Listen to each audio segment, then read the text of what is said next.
नाज़ली बेटा, नाज़ली, नाज़ली। क्या हुआ? उसे कुछ पता तो नहीं चला? नहीं नहीं। हाँ? क्या हुआ बेटा? क्या लड़की है? ऐसे नहीं बोलते, पागल हो क्या?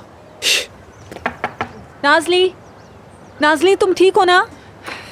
नाज़ली, दरवाजा क्यों नहीं खोल रही? नाज़ली दरवाजा अच्छा ठीक खोलो, है क्या हो बेटा। गया है? बेटा बात सुनो, हम उसे कुछ देर के लिए अकेला छोड़ देते हैं, ठीक है?